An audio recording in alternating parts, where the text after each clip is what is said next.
Di video ini ada kesaksian dari Hani mengenai dari Muslim menjadi Kristen, kesaksian Bu Hani dan mujizat Yesus yang mengubah hidup. Oke, kita kasih naik ada sebentar. Kita kasih naik ada Hani. Coba kita kasih naik Hani. Ya, selamat pagi Hani. Saudari Hani, selamat pagi. Pagi. Ya, Muslim. Kristen. Oh, ada apa ya? Kristen baru, Bang. Masa lupa? Ya, silakan nyalakan kamera, Hani, silakan. Oke, Hani. Ibu Hani sudah jadi Muslim dari lahir, Kristen dari lahir atau bagaimana? Muslim dari lahir. Tapi jadi Kristen. Tapi jadi Kristen.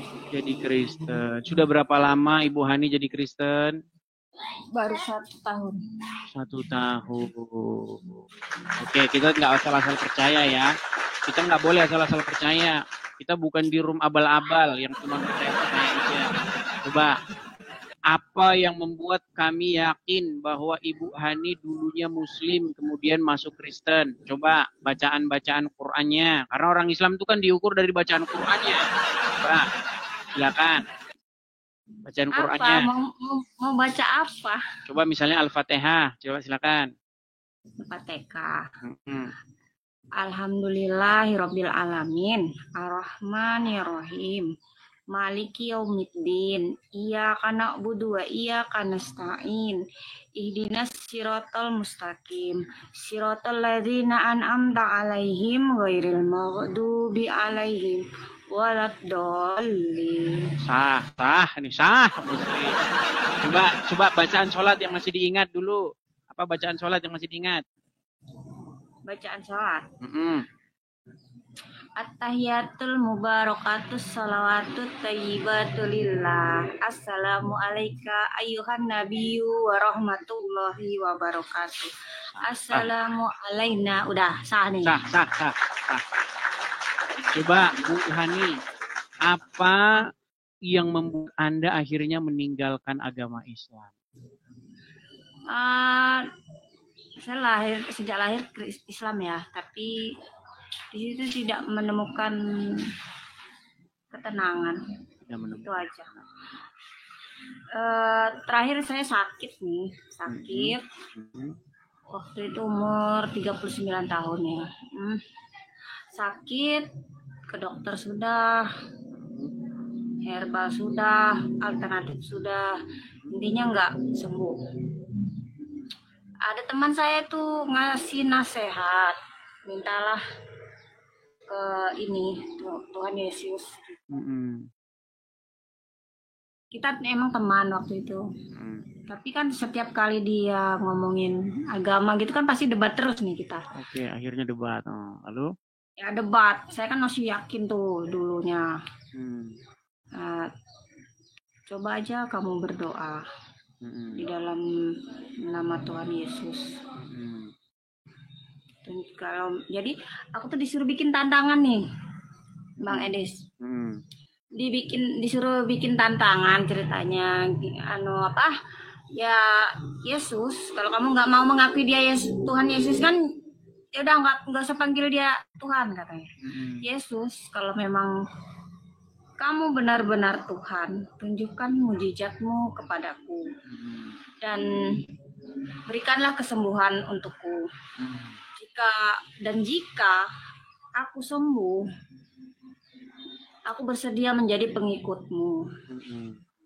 Dan puji Tuhan saya sembuh, Bang Edis. Saya kan sakit pendarahan waktu itu. Udah hampir. Akhirnya Bu Hani sembuh, singkat cerita sembuh, baru jadi orang Kristen ya? Ya, akhirnya saya sembuh. Nah, setelah saya menjalani di dalam kekristenan ini udah hampir 1 tahun 5 bulan lah kurang lebih. Nah, itu di sini saya belajar tentang Bible. Ada satu yang membuat saya itu agak ganjal. Apa itu? Tentang ini hukum pernikahan. Pernikahan. Kenapa Ya. dengan pernikahan? Kan di situ di dalam firman di situ tertulis apa yang sudah dipersatukan oleh Allah tidak bisa diceraikan oleh manusia.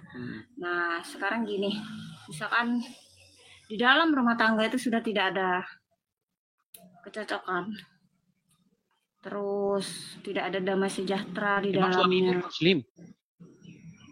Oh, dulu Muslim. Oh, juga Ya, jadi dulu Kristen Muslim. juga? Enggak, kita udah cerai. Oh, Udah kalau sebelum dulu saya berarti masuk- kalau dulu kan tidak dipersatukan oleh Allah, dulu kan dipersatukan oleh Allah. Iya, saya tahu. Hmm. Saya tahu. Hmm. Saya lagi nggak bahas itu ya. Hmm. Kan saya sebelum masuk ke ini sudah jadi janda nih ceritanya. Selama 6 tahun itu. Jadi terus begitu masuk Kristen itu ya udah nggak ada sih yang itu. Gak ada kaitannya. Jadi yang sekarang mau saya tanyakan ya itu tadi Bang Edis. Kok kenapa? Misal nih ya, ada juga tuh firman Tuhan mengatakan tentang hukum menikah lagi itu loh, Bang Edis katanya di situ zina hukumnya. Ya, jadi kalau menurut hukum di dalam Bible, memang pernikahan itu tidak boleh bercerai kecuali oleh kematian. Andai pun bercerai, maka memang kalau menikah lagi dengan orang lain itu memang dihukumi sebagai perzinahan. Makanya memang berat, Bu. Di dalam agama Kristen itu kalau nikah itu memang berat. Jadi sebelum nikah makanya harus ada yang namanya pranikah. Bagaimana kalau kita menikah itu artinya Yesus menjadi kepala di dalam keluarga. Nah, kalau Yesus menjadi kepala di dalam keluarga, ya kepala dari suami, ya. Kepala dari istri adalah suami, kepala dari suami itu adalah Yesus. Nah, kalau Yesus menjadi kepala, maka rumah tangga itu pasti akan damai sejahtera. Tapi kalau Muhammad yang jadi kepalanya di situ, suaminya nanti nambah istri. Gitu. Dia. Kalau Yesus menjadi kepala dari suami, maka suami itu akan taat kepada Yesus. Bagaimana di dalam Bible itu, kasihilah istrimu. Hai suami-suami, kasihilah istrimu. Hai istri-istri, kasihilah, hormatlah kepada suamimu. Seperti itu. Nah, kalau ibu masih Islam, nah boleh main tangan, boleh pukul. Seperti itu. Jadi kalau menurut pandangan saya ya, kalau ibu dulu nikah belum secara Kristen, kalau dalam sudut pandang saya itu belum dianggap sebagai suatu pernikahan. Seperti itu. Tapi alangkah lebih baiknya Bu ya, kalau dalam Bible itu berbicara ketika satu orang diselamatkan mengenal Yesus, entah itu suami atau istrinya, maka itu harus dampaknya itu harus kepada seluruh keluarga. Jadi kalau satu orang diselamatkan, misalnya suaminya, maka istri dan anak-anaknya itu akan ikut seperti itu. Selain kita memberitakan dengan logika, kita juga harus mengimplementasikannya dengan perbuatan yang benar. Jangan tiap hari ngomong firman Tuhan tapi orangnya enggak kasih Kristus. Tiap hari ngomongin firman tapi kelakuannya kayak ini. Itu yang disebut oleh Yesus cuman omdo, ngomong doang. Kamu menyebut aku guru, kamu menyebut aku Tuhan, kamu bilang Tuhan, Tuhan, tapi enyahlah kau para pembuat kejahatan seperti itu. Kalau Yesus jadi Tuhan, artinya Yesus itu jadi kepala. Jadi yang berdaulat atas kita. Kalau Yesus berdaulat, maka kita ngikutin dia. Yesus memerintahkan apa? Suruh hidup dengan kasih. Seperti itu. Jadi gitu ya Bang Edis. Misalkan nih udah nikah nih sama orang Kristen juga, dan itu istrinya sering selingkuh sama orang gitu kan, terus itu artinya kan diceraikan. Itu artinya tuh. Yesus tidak menjadi kepala di rumah tangga itu. Dia tidak menjadi Tuhan dalam rumah tangga itu. Yang menjadi Tuhan dalam rumah tangga itu Syaiton Nirosi. Kalau Yesus menjadi Tuhan di dalam rumah tangga itu, maka otoritas itu ada pada Yesus, bukan ada pada setan. Seperti itu. Bukan ada pada dirinya. Begitu. Jadi walaupun suami tetap selingkuh gitu, tetap harus bertahan gitu. Ya, harus dirubah. Sampai mati gitu. Kenapa dia selingkuh? Karena Yesus tidak jadi kepala di situ. Apa kata Yesus? Jangan berzina, betul? Apa kata firman Tuhan? Jangan berzina. Kalau dia berzina, berarti kepalanya siapa di situ? Bukan Tuhan kepalanya. Kepalanya Satan. Jadi daripada dia berzina terus kan mending cerai gitu kan? Bukan seperti itu. Solusinya bukan seperti itu. Solusinya supaya membawa Yesus menjadi raja di dalam kepala, di dalam sebuah rumah tangga. Begitu. Tuhan itu membenci perceraian. Siapa manusia yang tidak berdosa, bersalah? Yang penting kan sekarang bagaimana kita berubah, bertobat, menjadi ciptaan baru. Bagaimana hidup lama kita itu kita matikan, kita kubur.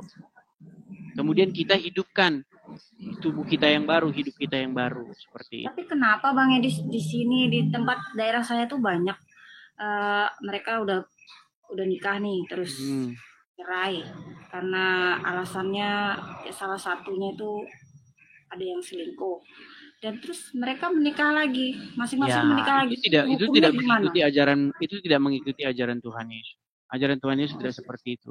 Orang yang sudah berumah tangga, kalau ada masalah di dalam rumah tangga itu, maka harus diperbaiki rumah tangganya, bukan dibubarin begitu. Kalau udah nggak bisa, seandainya pun tidak bisa, hukumnya itu sangat berbahaya. Hukumnya itu, maka mereka itu memang tidak bisa menikah lagi. Kalau menikah lagi itu hidup dalam perzinahan. Seperti itu. Makanya memang hukumnya tetap berzina, walaupun mereka sudah bercerai terus menikah, masing-masing sudah menikah, pemberkatan nikah juga, tetap berzina hukumnya. Itu dalam hidup dalam perzinahan. Karena di dalam Bible dikatakan, andaikan kata ya, perceraian itu terjadi, itu hanya boleh dilakukan karena zina. Perceraian itu hanya boleh dilakukan hanya karena perzinahan. Tetapi nanti kalau dia menikah lagi, tetap saja itu namanya hidup dalam perzinahan. Itulah betapa beratnya. Boleh bercerai karena zina gitu kan? Ya, tetapi kalau nikah lagi nanti hidup dalam perzinahan. Oh gitu. Nah makanya pernikahan di dalam Kristen itu salah satu salah satu hal yang sangat sakral begitu. Jadi nggak di tetangga sebelah nikah, cerai, kawin lagi, nikah lagi, cerai lagi. Nggak seperti itu. Iya memang seperti itu kan. Nikah lagi, cerai lagi. Bosan nikah lagi. Iya. Ada masalah dikit cerai. Lebih dari satu nggak masalah kan. Katanya mampu kan gitu.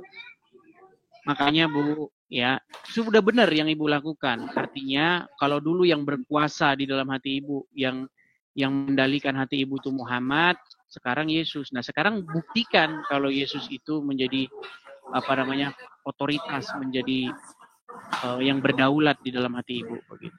Kalau Muhammad yang berdaulat di dalam hati kepala rumah tangga, nanti minta istri lagi. Oke ya, Bu Hani ya. Ya udah, makasih Bang Edi atas sama-sama Bu Hani. pencerahannya ya. Shalom. Ya teman-teman ya. Banyak sekali yang inbox saya itu yang dia tadinya Muslim, kemudian jadi orang Kristen, itu sangat banyak. Terutama yang sempat mualaf begitu ya. Silakan. Oke. Jawabannya lihat ayat di Alkitab. 2 Korintus 5 ayat 17 bunyinya, jadi siapa yang ada di dalam Kristus, ia adalah ciptaan baru, yang lama sudah berlalu. Sesungguhnya yang baru sudah datang.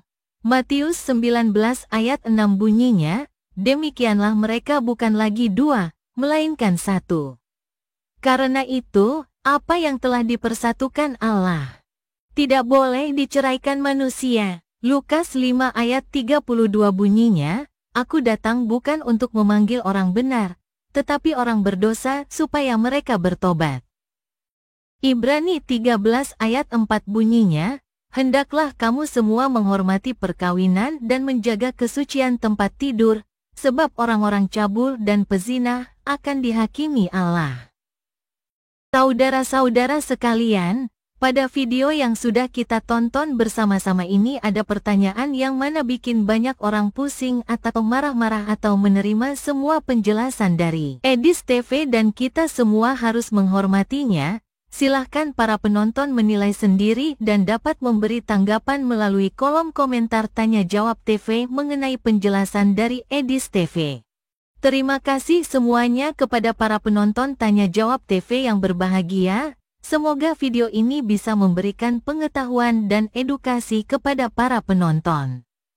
Dan jangan lupa untuk like dan subscribe channel ini ya.